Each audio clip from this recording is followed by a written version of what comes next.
যদি তুমি এবাৰ SSLC 2026 দিবা তেনেহ'লে তোমাৰ বাবে এই ভিডিঅ'টো খুব ইম্পৰ্টেণ্ট হ'বলৈ গৈ আছে কাৰণ এই ভিডিঅ'টোত আমি ডিছকাছ কৰিম যে এই 3 দিনমান পঢ়ি এছামিছত কেনেকৈ ভাল ৰিজাল্ট কৰিব পাৰি লগতে এছামিছত এক্সামত এছামিছ কেনেদৰে লিখিব লাগে কেনেদৰে লিখিলে ভাল মাৰ্কছ পাব পাৰি চ' এই দুটা টপিকছ এই ভিডিঅ'টোত কভাৰ কৰিবলৈ গৈ আছোঁ চ' মই সুলেমান মোল্লা আজিৰ এই ভিডিঅ'টোত আমি এছামিছত কেনেকৈ ভাল মাৰ্কছ পাব পাৰি তাৰ বিষয়ে ডিছকাছ কৰিম চ' এতিয়া দুটা কেটেগৰীৰ ষ্টুডেণ্ট আছে এটা কেটেগৰী কি গ্ৰুপ এত কি কৰিছে কিছুমান এনে ষ্টুডেণ্টছ আছে যিসকলৰ চিলেবাছ অলৰেডি কমপ্লিট হৈছে চ' যিসকলৰ চিলেবাছ অলৰেডি কমপ্লিট হৈছে চ' তোমালোকে বেষ্ট অফ লাক তোমালোকে ভাল ৰিজাল্ট হ'ব তোমালোকে এতিয়া অকল ৰিভিজনত ধ্যান দিয়া এতিয়া তোমালোকক ৰিভিজনত ধ্যান দিয়া আৰু গ্ৰুপ বি মানে তোমালোক ছেকেণ্ড যিবিলাক ষ্টুডেণ্ট আছে যিসকলৰ এতিয়ালৈকে চিলেবাছ কমপ্লিট হোৱা নাই একো পঢ়া নাই চ' তোমালোকে কি কৰিবা চ' তোমালোকে কি কৰিব লাগিব তোমালোকক ইম্পৰ্টেণ্ট টপিকছত ধ্যান দিব লাগিব যিবোৰ টপিকছ ইম্পৰ্টেণ্ট যিবিলাক চেপ্টাৰ্ছ ইম্পৰ্টেণ্ট এতিয়া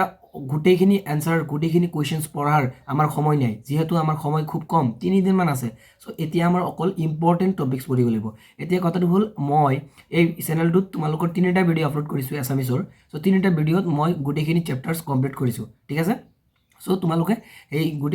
ভিডিঅ'কেইটা চাই ল'বা তাতে ইম্পৰ্টেণ্ট টপিকছ কভাৰ কৰা আছে চ' সেই 3টা ভিডিঅ' চালে তোমালোকৰ ইম্পৰ্টেণ্ট টপিকছ হৈ যাব চ' লগতে তাৰপিছত তোমালোকৰ ৰচনা চাবা তোমালোকৰ মোৰ প্ৰিয় সাহিত্যিক মোৰ প্ৰিয় গ্ৰন্থ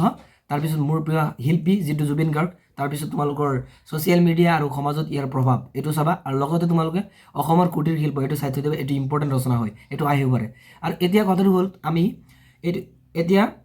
আমি ইম্পৰ্টেণ্ট টপিকছ পঢ়ি চিলেবাছটো কমপ্লিট কৰি দিম 3 দিনত কিন্তু এক্সামত লিখিম কেনেকৈ যাৰ ফলত আমি এক্সামত ভাল মাৰ্কছ এটা পাব পাৰি এতিয়া এক্সামত কেনেকৈ লিখিব লাগে তাৰ বিষয়ে এতিয়া আমি আলোচনা কৰিম চ' বোলা পইণ্টছবিলাক জানি লওঁ তো নাম্বাৰ 1 তোমালোকে এটেণ্ড অল কুৱেশ্যন তোমালোকে এটাও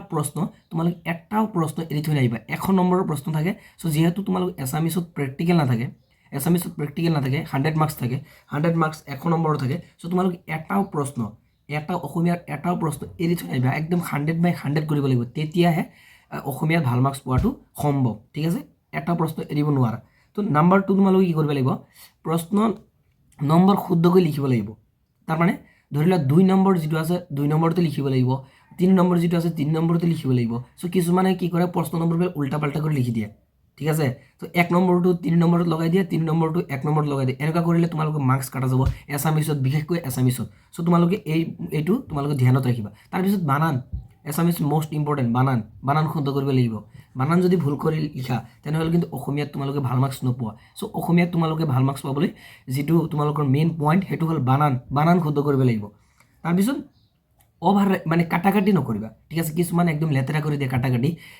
যদি তোমালোকৰ এক্সামিনাৰে বহি যিজনে চাব অসমীয়াৰ বহি ঠিক আছে এক্সামিনাৰ যদি বহিটো চায়ে গম পাই যে কি বহুত কাটাকাটি কৰিছা চ' তেতিয়া কিন্তু মাৰ্কছ কাটা যাব ঠিক আছে মাৰ্কছ ইমান নিদিয়া চ' যদি যিজন ষ্টুডেণ্টে বেছি কাটাকাটি কৰে সেইজন ষ্টুডেণ্ট বেয়া এইটো এক্সামিনাৰে বুলি ভাবে চ' তোমালোকে কাটাকাটি নকৰিবা লগতে তোমালোকৰ হাতৰ আখৰ অলপ ভাল হ'ব লাগে এনেকুৱা নহয় যে বহুত ভাল হ'ব লাগিব যদি ভাল তেনেহ'লে গুড আৰু যদি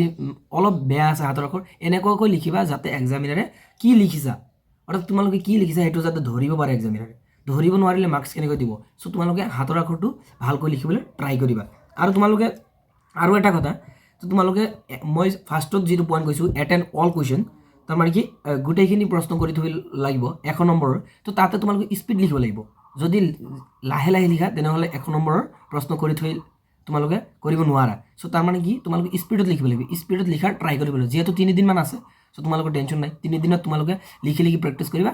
স্পীডত লিখাৰ ট্ৰাই কৰিবা ঠিক আছে তাৰপিছত আবেদনখন যে ভেৰি কম্পালচৰি আবেদন আহে প্ৰত্যেকবাৰ আহে দৰখাস্ত চ' এইবাৰো আহিব চ' আবেদনখন তোমালোকে ধৰি লোৱা আবেদনখন এটা পেজত লিখিবা পৃথক পৃষ্ঠাত লিখিবা এটা পেজত তাৰমানে আবেদনখন বেলেগ এটা পৃষ্ঠাত লিখিবা আৰু যিটো পেজত আবেদনখন লিখিবা সেইটো পেজত আৰু বেলেগ কোনো কুৱেশ্যন এনচাৰ নিলিখিবা এইটো কথা ধ্যানত ৰাখিবা ঠিক আছে এটা পেজত যিটো পেজত তোমালোকে আবেদনখন লিখিবা দৰখাস্তখন সেইটো পেজত তোমালোকে আৰু বেলেগ একো লিখিব নালাগে তাৰপিছত নম্বৰ অনুযায়ী লিখিব লাগে ধৰি লোৱা 2 মাৰ্কছৰ কুৱেশ্যন বা 1 মাৰ্কছৰ কুৱেশ্যন যদি কিবা এটা শ্বৰ্ট কুৱেশ্যন আহি গ'ল 1 মাৰ্কছৰ চ' তাতে তোমালোকে 5 লাইন লিখি দিয়া কিছুমানে 5 লাইন লিখি দিয়া চ' কিছুমানে 1 পেজ লিখি দিয়া এটা পেজ ভৰ্তি কৰি দিয়া চ' 1 নম্বৰৰ কাৰণে এটা পেজ লিখিব নালাগে 1 নম্বৰৰ কাৰণে এটা লাইন লিখিলেই যথেষ্ট যিটো কুৱেশ্যনত সুধিব সেইটোহে লিখিব লাগে তোমালোকক অভাৰ ৰাইটিং তোমালোকে বেছি লিখিব দিয়া নাই বেছি লিখিলে যে বেছি মাৰ্কছ পাবা এইটো নহয় 1 নম্বৰত এটা লাইন লিখিলেই তোমালোক হৈ যাব। তাৰপিছত যদি 2 মাৰ্কৰ আহে, চ' ধৰি লোৱা এটা কুৱেশ্যনত 2 মাৰ্কছ আছে, চ' তোমালোকে 2 লাইন বা 3 লাইন লিখি দিলে তোমালোকে এনাফ, 2 বা 3 লাইন লিখি দিলে হৈ যাব, ঠিক আছে। 2 মাৰ্কছৰ কাৰণে 3 পেজ 4 পেজ লিখাৰ দৰকাৰ নাই। চ' তাৰপিছত যিহেতু তোমালোকৰ এইটো বৰ্ড এক্সাম, ইয়াৰ আগতো তোমালোকে বৰ্ড এক্সাম দিয়া নাই, চ' কিছুমানে ভয় খাই আছে, আৰু যিহেতু 3 দিনমান আছে, চ' ভয় খোৱাৰ এইটো স্বাভাৱিক, এইটো চিম্পল কথা, সকলোৱে ভয় খায়। আৰু তুমি অকলে নহয়, তুমি অকলে এক্সাম নিদিয়া, অসমৰ একদম বহুত ষ্টুডেণ্টে মানে কি কৰিব, এক্সাম দিব। চ' এক্সাম হলত তুমি তোমাৰ আশে পাশে অকল তুমি নহয় আৰু বহুত ষ্টুডেণ্ট থাকিব, সকলোৱে ভয় খাব। চ' তুমি অকলে কিয় ভয় খাই আছা? চ' সেইকাৰণে ভয় খাব নালাগে, নাৰ্ভাছ হ'ব নালাগে, এক্সাম আহিব দিবা, একো কথা নাই, যে এপিছত যি হ'ব দেখা যাব, এতিয়া অকল পঢ়াত ধ্যান দিয়া, ভয় খাব নালাগে। চ' সেইটোৱেই তোমালোক মনত ৰাখিবা। আৰু তোমালোকে আৰু এটা কথা, যে তোমালোকৰ এছামিছত বহুত অপশ্যন থাকে, ধৰি লোৱা কি কৰি দিয়ে, যে কি তলৰ যিকোনো দুটা ধৰি লোৱা দি দিয়ে 5টা, আৰু তাৰ পৰা দুটা কৰিব লাগে, বা তলৰ 6টা দি দিয়ে, তাৰ পৰা যিকোনো 3টা। চ' অপশ্যন থাকে, চ' তোমালোকৰ টেনশ্যন নাই, চ' অপশ্যন থাকিলে বহুত ভাল হ'ব। চ' এইখিনিয়ে তোমালোকে অসমীয়াত এইখিনি পইণ্ট ফ'ল' কৰিলে তোমালোকে মই ভবা মতে যে এই 3 দিনত তোমালোকৰ অসমীয়া আৰামছে কমপ্লিট হৈ যাব, আৰু অসমীয়া তোমালোকে ভাল মাৰ্কছ পাবা, ঠিক আছে, 80+ পাই যাব পাৰা। আৰু কিছুমানে যদি এই অসমীয়া পঢ়িব মন নাযায়, চ' তোমালোকে অকল এইকেইদিন তোমালোকৰ যদি টান লাগে অসমীয়া, ত' এইকেইদিন তোমালোকে অকল ইম্পৰ্টেণ্ট টপিকছবিলাক পঢ়া, তথাপিও তোমালোকে 60+ আৰামছে পাই যাবা, ঠিক আছে। এতিয়া কথাটো হ'ল কি, এইখিনিয়ে আছিলে আজিৰ এই ভিডিঅ' ভাল লাগিলে চেনেল ছাবস্ক্ৰাইব কৰি দিবা। থেংকছ ফৰ ৱাচিং।